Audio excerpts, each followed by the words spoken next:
Hello दोस्तों, आज की इस वीडियो में हम लोग देखने जा रहे हैं क्लास 12 बिहार बोर्ड अकाउंट्स का पहला चैप्टर एनपीओ गैर लाभकारी संगठन। ठीक है, तो चलते हैं फटाफट से शुरुआत करते हैं। इसका हम लोग बहुत ही इंपॉर्टेंट क्वेश्चन देखेंगे, इससे बाहर नहीं पूछेगा। और जितना भी क्वेश्चन देखेंगे सब कुछ सब एक तरह से नोट्स की तरह होगा, मतलब कि शुरुआत से एनपीओ किसको कहते हैं, ठीक है, रिसिप्ट अकाउंट किसको कहते हैं, साथ ही साथ इनकम और एक्सपेंडिचर अकाउंट और उसका डिफरेंस सब कुछ देखेंगे। चलते हैं, शुरुआत करते हैं।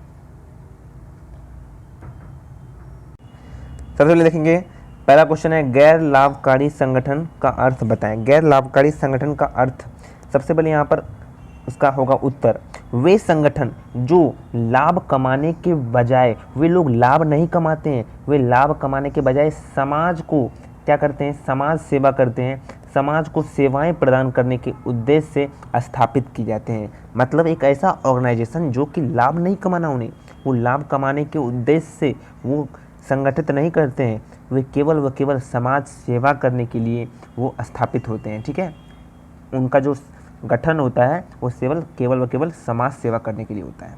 गैर लाभकारी संगठन, जिसे एनपीओ कहते हैं, नॉन प्रॉफिट ऑर्गेनाइजेशन, वो कहलाते हैं। एनपीओ के अंतर्गत आने वाले कुछ संगठन हैं, जैसे उदाहरण के अनुसार अस्पताल हो गया, धार्मिक संगठन हो गया, ट्रेड यूनियन हो गया। ऐसे जितने भी उदाहरण हैं वो सब के सब एनपीओ हैं, नॉन प्रॉफिट ऑर्गेनाइजेशन है। ठीक है, एक एनपीओ आजीवन सदस्यता शुल्क, सदस्यता, अनुदान, दान आदि से आय अर्जित करता है। अब आप बोलोगे सर कि ये जितने भी ऑर्गेनाइजेशन है वो सामान वगैरह नहीं बेचते हैं, तो आखिर पैसा आता कहाँ है? तो पैसा पब्लिक देती है, बड़ी बड़ी कंपनियां देती है, सदस्यता शुल्क के नाम पर, सदस्यता के नाम पर, डोनेशन के नाम पर, चैरिटी के नाम पर वो लोग उन्हें पैसा देती है और उनसे वो चलाती है। ठीक है, इनका कोई उद्देश्य प्रॉफिट कमाना नहीं होता है। बात करते हैं आगे, प्राप्ति एवं भुगतान खाते का अर्थ क्या है। अब दोस्तों देखिए, कोई भी ऑर्गेनाइजेशन होता है, कोई भी कंपनी होता है, कोई भी फर्म होता है, वो लोग क्या करता है सर, एक फाइनेंशियल अकाउंटिंग बनाता है, जिसके अंतर्गत ट्रेडिंग अकाउंट, पीएल अकाउंट और बैलेंस शीट बनाया जाता है। लेकिन यहाँ पर धंधा नहीं किया जा रहा है, ध्यान से सुनिएगा, यहाँ पर कोई धंधा नहीं किया जा रहा है, यहाँ पर कोई बिजनेस का प्रॉफिट लॉस नहीं हो रहा है। यहाँ पर क्या होता है सर, केवल व केवल मेन ऑब्जेक्टिव होता है कि वो केवल व केवल समाज सेवा करे, समाज का सेवा करे। तो इसमें भी सर कहीं ना कहीं फाइनेंशियल अकाउंटिंग बनाना पड़ता है। तो फाइनेंशियल अकाउंटिंग हम लोग क्या करते हैं सर, फाइनेंशियल अकाउंट हम लोग बनाते हैं, लेकिन हम लोग उसमें ट्रेडिंग पीएल अकाउंट नहीं बनाते हैं, हम लोग उसमें क्या बनाते हैं, रिसिप्ट एंड पेमेंट अकाउंट। हम लोग क्या बनाते हैं सर, उसमें रिसिप्ट एंड पेमेंट अकाउंट बनाते हैं। उसके बाद हम लोग पीएल अकाउंट की जगह इनकम एंड एक्सपेंडिचर अकाउंट बनाते हैं। आपको कोई व्यक्ति पूछता है कि आखिर रिसिप्ट और पेमेंट अकाउंट और एक्सपेंडिचर अकाउंट, इनकम और एक्सपेंडिचर अकाउंट कौन बनाएगा, तो आप कौन कहेंगे, क्या कहेंगे, आप कहेंगे केवल व केवल गैर लाभकारी संस्था ही बनाएगी, एनपीओ ही बनाएगी। बात करते हैं रिसिप्ट एंड पेमेंट अकाउंट, जिसे हिंदी में कहते हैं प्राप्ति एवं भुगतान खाते। तो प्राप्ति एवं भुगतान खाते का अर्थ क्या है, समझते हैं बात को। एक रसीद और भुगतान खाता, आर एंड पी मतलब रिसिप्ट एंड पी मतलब payment, R and P receipt and payment का वास्तविक नकद प्राप्तियां और भुगतान का सारांश है। जैसे कैश हम लोग बनाते हैं ना, कैश बुक, रिसिप्ट मतलब जितना भी कैश आ रहा है डेबिट साइड, कैश जा रहा है क्रेडिट साइड, वही केवल व केवल वास्तविक नगद प्राप्ति और भुगतान, नगद प्राप्ति और भुगतान का सारांश होता है, समरी होता है, जो एक निश्चित समय अवधि में कैश बुक से निकाला जाता है। जो कैश बुक बनाते हैं उसके बाद उससे निकाला जाता है निश्चित अवधि में, उससे निकाल कर हम लोग क्या करते हैं, रिसिप्ट एंड अकाउंट बनाते हैं देखकर। वो बिल्कुल as it is cash book की तरह होता है, इस तरफ रिसिप्ट होगा, इस तरफ डेबिट साइड मतलब जितना भी आता है, और इस तरफ पेमेंट साइड। ठीक है, प्राप्त सभी नकदी रसीदों पर दर्ज की जाती है और सभी नगद भुगतान आर एंड पी खाते के भुगतान पक्ष में दर्ज की जाती है। समझिए बात को, प्राप्त सभी जितने भी नकदी प्राप्त हुए, नगद प्राप्त हुए, वो सब नकदी रसीदों पर दर्ज की जाती है और सभी नगद भुगतान R&P मतलब रिसिप्ट एंड पेमेंट मतलब प्राप्ति एवं भुगतान खाते पर दर्ज की जाती है, रिकॉर्ड की जाती है। इतना बात समझ गए। सभी नकद और बैंक लेन देन को कैशबुक में दर्ज किए जाते हैं और यह पुस्तक इन सभी लेन देन के आधार पर बनाई जाती है। मैंने बताया ना आपको, कैशबुक से ही वो एज इट इज उतार दिया जाता है और यह पुस्तक इन सभी लेन देन के आधार पर बनाई जाती है। तो सर ध्यान से सुनिएगा, तो सर कैशबुक और रिसिप्ट एंड पेमेंट अकाउंट में अंतर क्या है, जब हम उसे कॉपी कर लेते हैं अंतर क्या है, रिसिप्ट एंड पेमेंट अकाउंट और कैशबुक में अंतर क्या है देखते हैं। आइए अंतर क्या है आखिर देखते हैं कि आखिर नगद खाता और प्राप्ति एवं भुगतान खाता में क्या अंतर है। समझिए, दिमाग से समझिए, रटने वाली बात नहीं है, समझने वाली बात है। कैशबुक में हम लोग डेट डालते हैं, रिसिप्ट एंड पेमेंट अकाउंट प्राप्ति एंड भुगतान खाता में हम लोग डेट नहीं डालते हैं। दूसरा, जो उसमें एंट्री होता है वो क्लासीफाई मैनर में होता है, लेकिन जो एंट्री जो इसमें किस में एंट्री होती है, जो एंट्री प्राप्ति एवं भुगतान खाते में होती है वो उसमें बिल्कुल क्या होता है, क्लासीफाई वे में नहीं होता है। ठीक है, आगे देखते हैं। प्राप्ति एवं भुगतान खाते का जो अर्थ होता है, प्राप्ति और एवं भुगतान खाता केवल साल के अंत में बनाया जाता है, केवल एक ही बार बनाया जाता है सर, जिसे हम लोग पीएल अकाउंट ट्रेडिंग बनाते हैं ना, वैसे एक साल में। कैशबुक को हम लोग को डेली नियमित बनाना पड़ता है। अंतर समझ में आ रहा है सर? ठीक है, आई होप अंतर आपको समझ में आ रहा है। अब बात करते हैं, कैशबुक में लेजर फोलियो होता है और रिसिप्ट एंड पेमेंट अकाउंट में लेजर फोलियो नहीं होता है। तो ऐसे ऐसे बहुत चीज़ें। ठीक है, तो कैशबुक क्या होता है, हम लोग रोज़ बनाते हैं, लेकिन केवल व केवल रिसिप्ट एंड पेमेंट अकाउंट प्राप्ति एवं भुगतान खाता केवल एक बार बनाया जाता है। तो ये डिफरेंस आपको जानना होगा। आई होप जो दोस्तों आपको पता चल गया होगा कि क्या इसका डिफरेंस है, साथ साथ प्राप्ति एवं भुगतान खाता का अर्थ भी समझ गए। आगे बढ़ते हैं। आय व्यय खाते का अर्थ क्या है? अब है इनकम एंड एक्सपेंडिचर अकाउंट किसको कहते हैं? इनकम और expenditure account as it is PL account की तरह होता है। समझिए बात को, क्या अंतर है सब कुछ समझेंगे। आय और व्यय खाता पीएनएल अकाउंट की तरह होता है, खाते की तरह होता है। आय और व्यय खाते में अधिशेष और घाटा लेखांकन अवधि के दौरान निर्धारित किया जाता है, जबकि पीएलएन अकाउंट खाते में शुद्ध लाभ या हानि लेखांकन अवधि के दौरान निर्धारित की जाती है। 11th में जब आप लोगों ने फाइनल अकाउंट बनाया था, तो उसमें जब पीएनएल अकाउंट बनाते थे, पीएनएल, तो उसमें हम लोग क्या करते थे, नेट प्रॉफिट या नेट लॉस आता था। सर जब हम लोग इनकम एंड एक्सपेंडिचर अकाउंट बनाएंगे, तो उसमें क्या आएगा सर, सरप्लस मतलब प्रॉफिट, लेकिन लिखेंगे सरप्लस। लॉस मतलब डिफेक्ट, लिखेंगे सरप्लस या फिर defect. Income and expenditure account में क्या आएगा, सरप्लस या फिर डिफेक्ट। ठीक है, शुद्ध लाभ और हानि आती थी हम लोग को प्रॉफिट एंड लॉस अकाउंट में। पढ़ते जाइए। अवधि के दौरान निर्धारित की जाती है। यह नाममात्र का खाता है, नॉमिनल अकाउंट था और उन लेन देन को रिकॉर्ड करता था जो राजस्व प्रकृति के होते हैं। समापन शेष को घाटा या अधिशेष आधारित कहा जाता है। समापन शेष को घाटा या अधिशेष घाटा कहा जाता है। लेकिन जो आय और व्यय खाता था उसमें हम लोग क्या करते हैं, आय और व्यय जो खाता होता है, इनकम और एक्सपेंडिचर अकाउंट होता है, उसमें सरप्लस या फिर डिफेक्ट होता है। और इनकम और एक्सपेंडिचर अकाउंट भी साल के एक अंत में ही बनाया जाता है। इनकम और आय और व्यय जो खाता है ना, इनकम एंड एक्सपेंडिचर अकाउंट, वही बता रहा हूँ मैं कि इनकम और एक्सपेंडिचर अकाउंट जो होता है वो साल के अंत में बनाया जाता है, केवल व केवल एक साल का ही बनाया जाता है। रिसिप्ट एंड अकाउंट कितना साल का भी, जो जब भी जहाँ का पैसा रहा है, पिछले साल का पैसा अभी आ गया, अगले साल का पैसा अभी आ गया, तो सब उतार दो। लेकिन income and expenditure account as it is PL account की तरह होता है। इसमें आउटस्टैंडिंग, प्रीपेड, एडवांस सब कुछ घटाकर, डिडक्ट करके, जोड़कर निकाला जाना पड़ता है। एज इट इज है पीएल अकाउंट की तरह, कोई दिक्कत नहीं है, इसको लिख देना। अगला है रसीद और भुगतान खाते की विशेषता क्या है? रसीद और भुगतान खाते की विशेषता क्या है, आइए समझते हैं।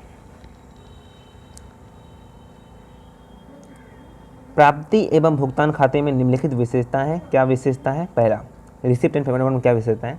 इसे एनपीओ के लिए कैशबुक सारांश के रूप में जाना जाता है। एक तरह से कैशबुक की तरह होता है, क्योंकि यह संगठन के सभी नकदी और नगद समकक्षों को रिकॉर्ड करता है। देखिए, कैशबुक हम लोग रोज़ बनाते हैं, रोज़ सब्सक्रिप्शन आया 600, अगले साल मतलब रोज़ आज आया 600, कल आया 400, सब्सक्रिप्शन आते रहते थे।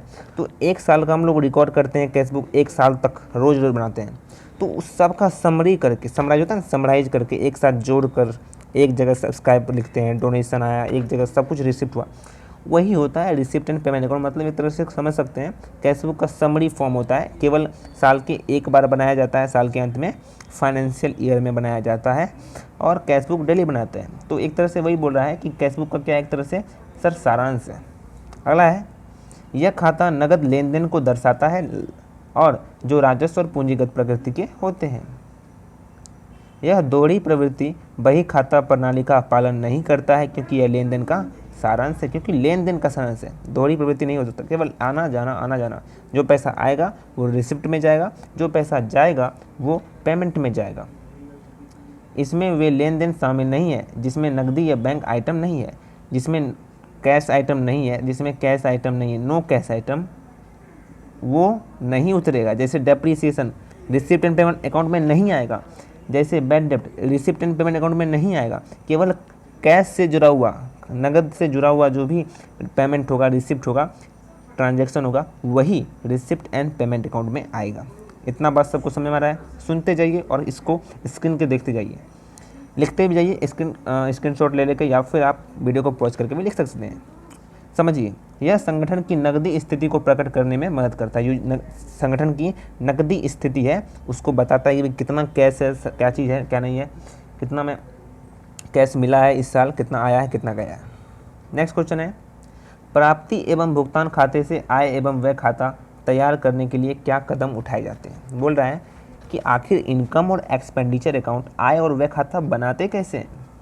आय और व्यय खाता बनाने के लिए क्या क्या हम लोग को चरण का पालन करना पड़ता है, तो समझिए। बोल रहा है प्रारंभिक नकदी और बैंक शेष को छोड़ दें और समापन नकदी और शेष के लिए भी ऐसा ही करें। जो भी हम लोग को जो cash receipt and payment account में जो cash at bank, cash at hand, उसको छोड़कर जो भी होता है उसको लिख देना होता है। पिछली अवधि की आय और ऐसी कोई भी आय जो अग्रिम में प्राप्त हुई है को हटा दे। जो पिछले साल का पैसा अभी प्राप्त हुआ तो उसको हटा दे, अगले साल का पैसा अभी प्राप्त हुआ है उसको भी हटा दे, पिछले साल का भी हुआ तो उसका क्या कर दें, हटा दे। मतलब कि केवल अगर मैं 2023 का बना रहा हूँ, 31 मार्च 2023 का बना रहा हूँ, तो 1 अप्रैल 2022 से लेकर 31 मार्च 2023 तक के बीच का ही पेमेंट करना है। आगे पीछे का एडवांस, प्रीपेड, आउटस्टैंडिंग है वो सबको हटा देना है। आई होप आप लोग जानते होंगे कैसे करना है, अदरवाइज प्रैक्टिकल तो क्वेश्चन हम लोग लेंगे ही। इस वीडियो में नहीं, केवल हम इस वीडियो में थ्योरी देखेंगे, ठीक है। तीसरा, पूंजीगत प्राप्तियों एवं भुगतान से जुड़ी हुई सभी वस्तुओं को बाहर कर दें और पिछले या आने वाले समय के खर्चों को हटा दें। वर्तमान अवधि की सभी आय शामिल करें जो अभी तक प्राप्त नहीं हुई है, जो अभी प्राप्त नहीं हुआ है उसको भी शामिल करना है। बिल्कुल P&L अकाउंट की तरह है। वर्तमान अवधि के उन व्यय को शामिल करें जिनका भुगतान किया जाना बाकी है, इसका बाकी है, आना बाकी है, वो सब यही था। अब इम्पॉर्टेंट क्वेश्चन है, सदस्यता क्या है, what is subscription, what is subscriber, ठीक है। इसकी गणना कैसे की जाती है, आओ देखते हैं।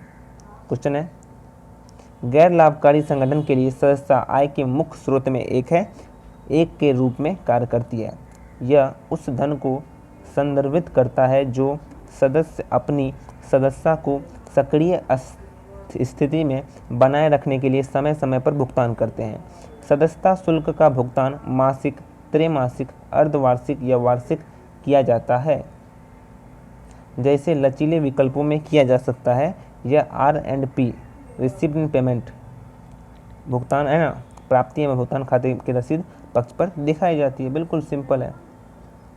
इसको जो सब्सक्रिप्शन होता है, चाहे कोई भी हो, चाहे सब्सक्रिप्शन हो, चाहे डोनेशन हो, कोई भी हो, रिसिप्ट एंड पेमेंट अकाउंट में लिखाएगा कब, जब आएगा या फिर जाएगा। सिंपल है।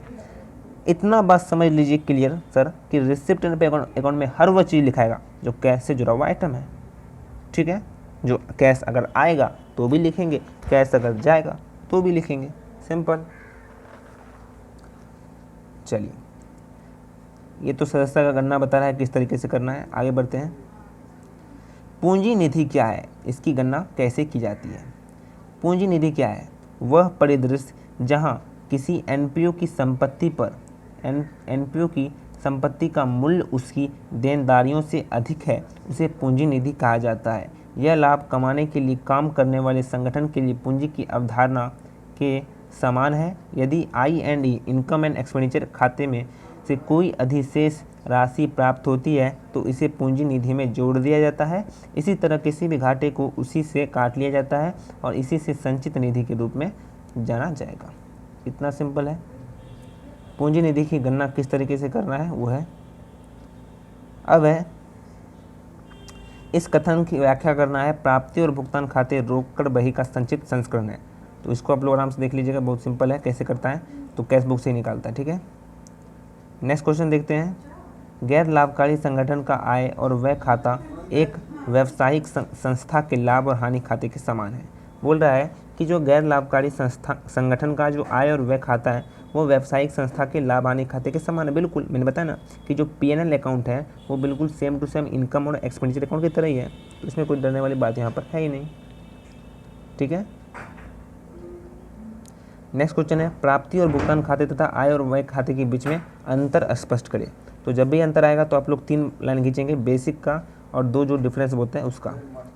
अगला यहाँ पर प्रकृति के हिसाब से देखते हैं। इसमें बैंक और नगद लेन देन शामिल है चालू, और दूसरा में इधर देख लीजिए, इस तरफ है प्राप्ति एवं भुगतान खाता और इस तरफ है आय एवं व्यय खाता। अब आगे बढ़ते जाते हैं, देखते जाइए फटाफट से।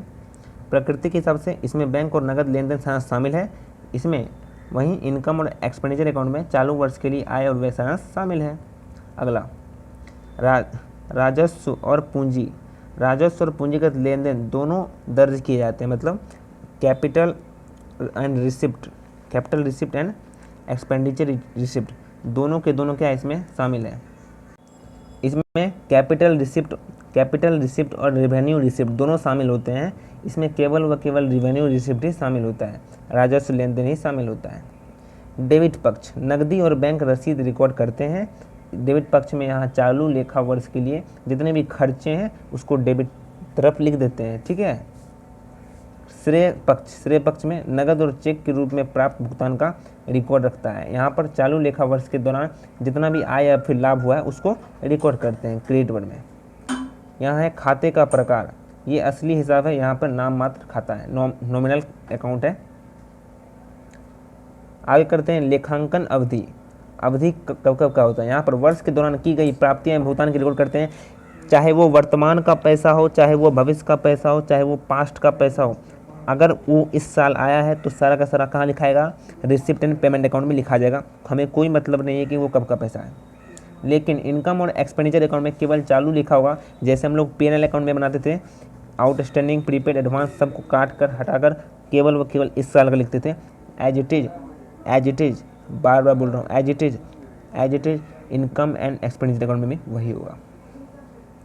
वस्तु NPO की नकदी स्थिति को दर्शाता है और यहाँ घाटे या अधिशेष संदर्भ में शुद्ध परिणाम दिखाता है, चाहे सरप्लस हो चाहे डिफेक्ट हो।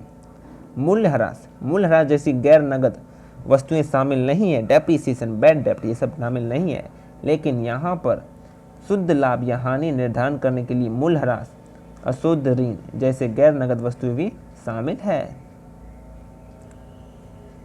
समायोजना, वित्तीय विवरण तैयार करने से पहले वर्ष के दौरान प्राप्त भुगतान और प्राप्तियों को समायोजित किया जा सकता है। यहाँ पर नगद और गैर नगद लेन देन को समायोजित किया जाता है, ठीक है। प्रणाली, ये नगदी आधार होता है, ये प्रोद्भवन आधार होता है, एकोर्डिंग करता है, ठीक है। ऐसा नहीं यहाँ पर केवल कैश से रिलेटेड नहीं होता है, बल्कि बैड डेप्ट, डेप्रिसिएशन ये सब कुछ होता है। Non cash item and cash item both are included in ये इसमें, ठीक है, इनकम एंड एक्सपेंडिचर अकाउंट। बात करते हैं नेक्स्ट क्वेश्चन की। आय और व्यय खाते तथा प्राप्तियां और भुगतान खाते की बुनियाद विशेषता क्या है, इसको समझ लीजिएगा तो NPO आपका समझ लीजिए आपका। आइए देखते हैं। आय और व्यय खाते तथा प्राप्तियां और भुगतान खाते की बुनियादी विशेषताएं की व्याख्या करते हैं। उससे पहले दोस्तों, अगर आप हमारे चैनल में नए आए हैं तो चैनल को सब्सक्राइब कीजिएगा, अदरवाइज आपकी मर्जी। लेकिन दोस्तों, अभी तक आप हमारे टेलीग्राम चैनल पर ज्वाइन नहीं किए हैं तो फटाफट से टेलीग्राम चैनल पर ज्वाइन कीजिए। वहाँ मिलेगा PDF, notes, question answer series, test series, MCQs और भी बहुत कुछ। ज्वाइन कर लीजिए, अभी तक ज्वाइन नहीं किए हैं तो जिसने ज्वाइन किया है थैंक यू सो मच। और लिंक दिया गया है डिस्क्रिप्शन में, फटाफट से ज्वाइन कर लीजिएगा। डिस्क्रिप्शन में लिंक दिया गया है, नीचे जाइए डिस्क्रिप्शन पे, टेलीग्राम पर जैसे क्लिक कीजिएगा ज्वाइन का बटन क्लिक कीजिए और हमारे सदस्य बन सकते हैं। Thank you. चलिए आय और व्यय खाते तथा प्राप्तियाँ और भुगतान खाते की बुनियाद विशेषता जानते हैं, और ये देख लीजिएगा तो एनपीओ आपका। चलिए, आय और व्यय खाते पीएनएल अकाउंट लाभ और हानि खाता के समान है। आखिर आय और व्यय खाता और प्राप्ति और भुगतान खाता की विशेषता हम लोग जानते हैं। बोल रहा है कि जो आय और व्यय खाता है और पीएनएल खाता है वो एकदम बिल्कुल समान है, उसके समान है। पीएल अकाउंट बोलो या फिर इनकम और एक्सपेंडिचर अकाउंट बोलो, एकदम समान है, बिल्कुल उसी तरह से बनता है। केवल उसमें नेट प्रॉफिट नेट लॉस नहीं होता है सर, सरप्लस डिफेक्ट होता है। आय और व्यय खाते में अधिशेष और घाटा लेखांकन अवधि के दौरान निर्धारण किया जाता है, जबकि पीएनएल अकाउंट खाते में शुद्ध लाभ या हानि लेखांकन अवधि के दौरान निर्धारण की जाती है। यह एक नाममात्र खाता है और उन लेन देन को रिकॉर्ड करता है जो राजस्व प्रकृति के होते हैं, रेवेन्यू नेचर के होते हैं।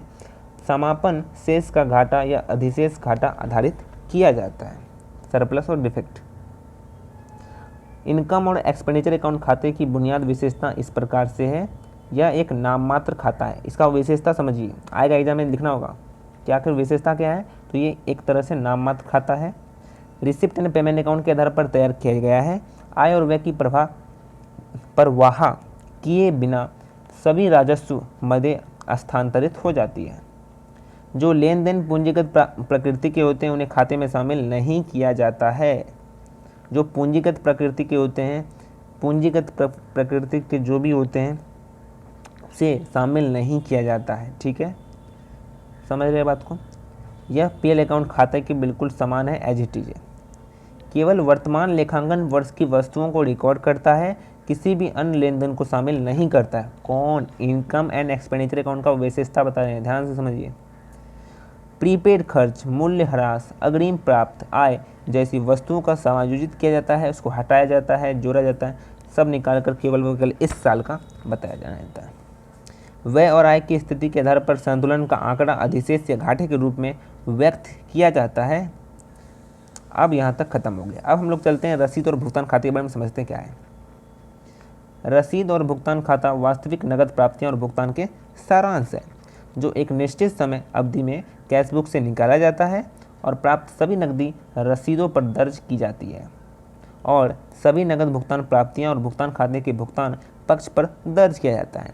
जो भी रिसीव हो रहा है वो रिसीव्ड अकाउंट में जाएगा, डेबिट साइड। जो भी पेमेंट कर रहे हैं पैसे का वो पेमेंट अकाउंट में जाएगा, पेमेंट साइड जाएगा। ठीक है, receipt and payment, debit and credit, इतना बात सबको समझ में आ रहा है। यह खाता रोकड़ बही में दर्ज सभी नकदी और बैंक लेन देन के आधार पर तैयार किया जाता है, केवल कैश आइटम ही लिखाएगा। यह सभी नकद और बैंक लेन देन को रिकॉर्ड करता है जो राजस्व और पूंजीगत प्राप्तियों के होते हैं। ध्यान रखिएगा, रिसिप्ट एंड पेमेंट अकाउंट में दोनों चीज़ आता है। रिवेन्यू रिसिप्ट, रिवेन्यू वाला नेचर का भी आता है, कैपिटल और रिवेन्यू नेचर का भी आता है, दो नेचर का आता है।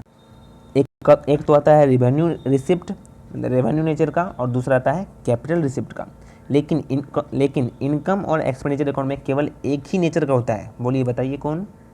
बिल्कुल सही, रिवेन्यू रिसिप्ट, केवल व केवल रिवेन्यू रिसिप्ट आता है। ठीक है, यह सभी लेन देन यानी बैंक रसीद एवं नगद रसीद रिकॉर्ड करता है।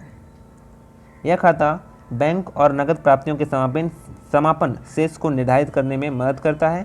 इसी तरह एनपीओ की नगद स्थिति का आकलन किया जाता है। RNP, receipt and payment account की खाते की कुछ विशेषताएं हैं जो कि अक्सर एग्जाम में पूछता है, आपको बता देते हैं। पहला है, यह एक वास्तविक खाता है। ठीक है, रियल अकाउंट है, और क्योंकि इसमें रिसिप्ट और पेमेंट होता है, और इसे रोकड़ बही के सारांशित संस्करण के रूप में भी जाना जाता है। यह केवल बैंक और नगद लेन देन को रिकॉर्ड करता है, केवल और केवल कैश आइटम को ही रिकॉर्ड करता है, जो पैसा का ही लेन देन होता है, केवल पैसे का लेन देन ही लिखा जाता है। मूल ह्रास, जैसे गैर नगद, बार बार बता रहे हैं, सुनते जाइए, मूल ह्रास जो कि डेप्रीसिएशन हो गया, बैड डेप्ट हो गया, ये सब रिकॉर्ड नहीं किया जाता है। ये सब आपको जो नोट्स पढ़ा रहे हैं क्वेश्चन आंसर में काम देगा, और सब्जेक्टिव ऑब्जेक्टिव हर में काम देगा, ध्यान से समझिए। यह नकदी और बैंक के शुरुआती शेष से शुरू होता है। शुरुआती मतलब टू बैलेंस बीडी करके लिखते हैं, कैसेट बैंक, कैसेट हैंड, ये लिख कर शुरुआत होता है, और नकदी बैंक के समापन शेष से समाप्त होता है। टू बैलेंस शीट लिख कर हम लोग लिखते हैं। ठीक है, और इनकम और एक्सपेंडिचर अकाउंट में समाप्त कैसे होता है सर, सरप्लस या फिर डिफेक्ट होकर समाप्त होता है। नेट प्रॉफिट नेट लॉस नहीं लिखना है, सरप्लस और डिफेक्ट लिखना है, ठीक है। अगला, किसी संगठन की नकदी स्थिति का आकलन करने में मदद करता है। किसी भी संगठन का जो नकदी स्थिति है कि आखिर कैश कितना है या फिर नहीं है या फिर घाटा में है, उससे पता लगाने का काम करता है। लास्ट, यह पूंजी और राजस्व मदों के बीच अंतर नहीं करता है। ये मतलब ऐसा नहीं होता है कि वो केवल कैपिटल रिसिप्ट या रिवेन्यू रिसिप्ट को लिखता है, दोनों को लिखता है, चाहे कैपिटल नेचर का हो चाहे रिवेन्यू नेचर का हो, ठीक है। कैपिटल नेचर का जितना भी आइटम होता है वो सारा का सारा बैलेंस शीट में लिखा था, आप जानते होंगे। और केवल व केवल रेवेन्यू रिसिप्ट या फिर रेवेन्यू एक्सपेंडिचर का ही जितना भी आइटम होता है वो सब के सब इनकम एंड एक्सपेंडिचर अकाउंट में लिखाता है। पूंजी वाला जितना भी मद होता है वो नहीं लिखाता है। आगे है एक क्वेश्चन है, एक गैर लाभकारी संगठन द्वारा निम्नलिखित वस्तुएं क्या क्या है उसको समझ लीजिए। जैसे वार्षिक सदस्यता, विशिष्ट दान, अचल संपत्ति की बिक्री, पुरानी पत्रिकाओं की बिक्री, खेल सामग्री की बिक्री, आजीवन सदस्यता शुल्क, ये सब के सब क्या है बताइए फटाफट से, वस्तुएं, गैर लाभकारी संगठन का ये सब वस्तु है, ठीक है। वार्षिक सदस्यता किसे कहते हैं सर, वार्षिक सदस्यता किसे कहते हैं, एक लेखा वर्ष के दौरान प्राप्ति की गई सदस्यता या वर्तमान, पिछले या आगामी वर्षों से संबंधित हो सकती है, आरएनपी खाते के डेबिट पक्ष में प्रबंधित होती है। वर्तमान वर्ष में संबंधित सदस्यताओं चाहे अभी तक प्राप्त न हो या पहले प्राप्त हो चुकी है, इनकम और एक्सपेंडिचर अकाउंट के खाते पर पक्ष में, क्रेडिट पक्ष में प्रतिबिंबित होती है। ध्यान से सुनिए, अगले वर्ष के लिए प्राप्त अग्रिम अभिदान तुलन पत्र के देनदारी पक्ष पर प्रतिबिंबित होती है। जो सदस्यताएं देय हैं लेकिन अभी तक प्राप्त नहीं हुई है, उन्हें बैलेंस शीट के परिसंपत्ति भाग पर दिखाया गया है, एक तरह से एसेट के भाग में दिखाया गया है। जो सदस्यताएं देय है लेकिन अभी तक प्राप्त नहीं हुई है, उन्हें बैलेंस शीट के परिसंपत्ति पक्ष में दर्शाया गया है। अब बात करते हैं विशिष्ट दान किसको कहते हैं। विशिष्ट दान राशि आरएनपी अकाउंट के, रिसिप्ट एंड पेमेंट अकाउंट के डेबिट पक्ष पर परिलक्षित किया जाता है। विशिष्ट दान राशि को बैलेंस शीट के देनदारी पक्ष पर लिखा जाता है, लायबिलिटी पक्ष में लिखा जाता है, क्योंकि इसका उपयोग यह विशिष्ट उद्देश्य के लिए किया जाता है। एक स्पेसिफिक डोनेशन जब मिलता है कि क्रिकेट खिलवाना है या फिर आपको कुछ बनवाना है, तो वो विशिष्ट दान होता है, उसको बैलेंस शीट के लायबिलिटी पक्ष में लिखा जाता है, क्योंकि उसका उपयोग विशिष्ट उद्देश्य के लिए किया जाता है, जिसके लिए इसे प्राप्त किया जाता है, इसलिए लायबिलिटी पक्ष में। सबको लिखते जाइए और वीडियो को पॉज करके भी लिख सकते हैं या फिर इसका स्क्रीनशॉट ले लीजिए। अचल संपत्ति की बिक्री, ये इसे क्या कहते हैं। प्राप्त राशि आरएनपी अकाउंट के डेबिट पक्ष पर लिख दिया जाता है। जितना भी पैसा से रिलेटेड आ रहा है या फिर जा रहा है, उसे रिसिप्ट एंड पेमेंट अकाउंट में लिखना ही है, कुछ भी हो जाए। कैश अकाउंट से रिलेटेड है, चाहे कब का आ रहा है, अभी आ रहा है, बात खत्म कीजिए, लिख दीजिए उसे। लाभ और हानि इनकम और एक्सपेंडिचर अकाउंट के खाता में डेबिट साइड किया जाएगा। क्यों डेबिट किया जाता है, क्योंकि अचल संपत्ति की हम लोग क्या कर रहे हैं सर, बेच रहे हैं, तो लाभ हानि या इनकम और एक्सपेंडिचर अकाउंट खाता में डेबिट करेंगे। बैलेंस शीट के परिसंपत्ति, रुकिए आप देखिए यहाँ पर गलती क्या है, इनकम और एक्सपेंडिचर अकाउंट के खाता में क्रेडिट होगा, ठीक है, पैसा आएगा तो यहाँ पर गलती क्या, क्रेडिट हो जाएगा, ठीक है, लिख लीजिएगा। अगला, बैलेंस शीट के परिसंपत्ति पक्ष पर संबंधित परिसंपत्ति से परिसंपत्ति पर बुक वैल्यू घटा दिया जाएगा। जो भी संपत्ति पड़ा हुआ संपत्ति है, बेच दिए, जितना बेचे वो घटा देंगे। पुरानी पत्रिकाओं की बिक्री क्या होता है, इसमें प्राप्त राशि आरएनपी अकाउंट खाते में डेबिट पक्ष में लिख दिया जाएगा और इनकम और एक्सपेंडिचर अकाउंट के खाते में क्रेडिट पक्ष में लिख दिया जाता है। सर इनकम और एक्सपेंडिचर अकाउंट में क्यों लिखा जा रहा है, क्योंकि ये सब रेवेन्यू रिसिप्ट है, रेवेन्यू आइटम को इनकम और एक्सपेंडिचर अकाउंट में लिख सकते हैं। बात करते हैं खेल सामग्री की बिक्री, प्राप्त रसीद को आरएनपी के डेबिट साइड में लिख देंगे। खेल सामग्री की बिक्री अर्जित राजस्व है, जो अर्जित राजस्व है मतलब क्या है,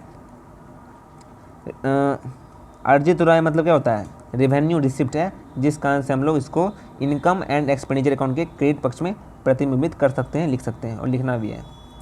नेक्स्ट है आजीवन सदस्यता शुल्क। आजीवन सदस्यता शुल्क क्या है, इसको देखिए। इसे एनपीओ के लिए रसीद माना जाता है, इसलिए आरएनपी के खाते से डेबिट कर दिया जाता है। यह एक बार का शुल्क है, इसलिए इसे पूंजीगत प्राप्ति कहते हैं। पूंजीगत प्राप्ति को इनकम और एक्सपेंडिचर अकाउंट के खाते में नहीं लिख सकते हैं, इसलिए हम लोग इसको देनदार के पक्ष में लिख सकते हैं, बैलेंस शीट के लायबिलिटी पक्ष में इसको लिख देना है। ठीक है, बात खत्म। अगला है क्वेश्चन, आय व्यय खाते के मदों का उपचार दिखाए जब उन मदों के लिए एक विशिष्ट निधि हो। इसको लिख लीजिए, फटाफट देख लीजिए। एक एनपीओ गैर लाभकारी संगठन के पास सदस्यता, दान, सरकारी अनुदान आदि के रूप में प्राप्तियों के विशिष्ट स्रोत होते हैं। इनमें से कुछ प्राप्तियां सामान्य हैं जबकि कुछ विशिष्ट हैं। विशिष्ट मतलब स्पेशल, जो स्पेशल रसीद होता है, स्पेशल डोनेशन होता है, इससे स्पेशल प्राप्तियां होती है, उसका उपयोग केवल उद्देश्य के लिए किया जाता है जिसके लिए इसे प्राप्त किया जाता है। क्रिकेट खिलवाने के लिए प्राप्त किए तो वही खिलवाना है। ठीक है, जिसके लिए इसे प्राप्त किया गया है उसी के लिए हमको वहाँ लगाना है। जबकि सामान्य रसीद, जनरल जो आता है पैसा सब्सक्रिप्शन के तौर पर या ऐसे ही जनरल डोनेशन आ रहा है, उसका उद्देश्य हम लोग किसी भी रूप में कर सकते हैं। विशिष्ट प्राप्तियों को गैर लाभकारी संगठन के लिए राजस्व आय के रूप में नहीं माना जाता है। जो विशिष्ट प्राप्तियाँ होती है वो राजस्व नहीं होता है, रेवेन्यू नहीं होता है, उसे हम लोग इनकम और एक्सपेंडिचर में नहीं दिखा सकते हैं। तो वही बोल रहा है कि राजस्व आय के रूप में नहीं माना जाता, इसलिए इन्हें आय, इनकम और एक्सपेंडिचर खाते में नहीं दर्शाया जाता है। ठीक है, यहाँ पर नहीं होगा। ठीक है, एक तरह से विशिष्ट प्राप्तियों को गैर लाभकारी संगठन की देनदारी के रूप में माना जाता है, क्योंकि ये राशियाँ क्या होती है, एक उद्देश्य से बनाया जाता है, जिसका हम लोग उसको बैलेंस शीट के लायबिलिटी में लिख देते हैं। बस यही बोल रहा है, इसमें बात खत्म कीजिए, लिख दीजिए इसको। जैसे यहाँ पर देखिए टूर्नामेंट मैच पुरस्कार है तो उसका अलग से हम लोग बनाते हैं, वितरण करके खर्च जो लिखते हैं, और उसके बाद हम लोग जो भी खर्च आय होता है, जो भी बचता है ना पैसा, मतलब दिया 1 लाख रुपया, खर्चा लगा 90,000, 10,000 हो गया तो 10,000 लिख देंगे लायबिलिटी में, फिर बाद में काम आएगा, ऐसा है। ठीक है, एक है रसीद और भुगतान खाता क्या है, यह आय एवं व्यय खाते से कैसे भिन्न है, इसको देख लीजिए। रसीद एवं भुगतान खाता वास्तविक नगद प्राप्तियां का भुगतान का सारांश है जो एक निश्चित समय अवधि कैश बुक से निकाला जाता है। प्राप्त सभी नकदी रसीद पर दर्ज है। एक ही बात है यहाँ पर, सभी नगद प्राप्तियां को हम लोग क्या करते हैं, पक्षों को दर्ज कर देते हैं। यह खाता रोकड़ बही से दर्ज सभी नकदी और बैंक लेन देन के आधार पर तैयार किया जाता है। यह सभी नगद और बैंक लेन देन को रिकॉर्ड करता है और राजस्व पूंजी प्राप्तियां जो भी है वो सब को सब हम लोग, जो रिसिप्ट हो रहा है उसे हम लोग रिसिप्ट साइड लिख देंगे, जो पे कर रहे हैं उसको पेमेंट साइड लिख देंगे। बात खत्म कीजिए, कहाँ से उठाते हैं, कैसे उठाते हैं, लिख दीजिएगा। Thank you. इस तरीके से आपको बनता है। यहाँ पर डिफरेंस देखना देख सकते हैं कि प्राप्ति एवं भुगतान खाता और आय एवं व्यय खाता, ये तो हम लोग डिफरेंस देख लिए थे बिल्कुल। चलिए ठीक है, और कुछ बताने वाला लायक नहीं है, इतना ही था और हर चीज़ हम लोगों ने देख लिया है। आज के लिए इतना ही, मिलते हैं इसके नेक्स्ट वीडियो में। Thank you. तो दोस्तों आज हम लोगों ने देख लिया निर्लाभ जो संगठन है उसका पूरा का पूरा नोट्स देख लिया, नोट्स सब्जेक्टिव और वीवीआई क्वेश्चन भी देख लिया। अलग से हम लोग क्या करेंगे, वीवीआई एमसीक्यू भी करेंगे, इसका तैयारी कर लीजिए। आप लोग उसको नोट्स बना सकते हैं, अच्छे से लिख सकते हैं। हम लोग पूरा चैप्टर देखेंगे और लास्ट में हम लोग करेंगे इसका नोट्स और मॉडल पेपर भी सॉल्व करेंगे। Thank you.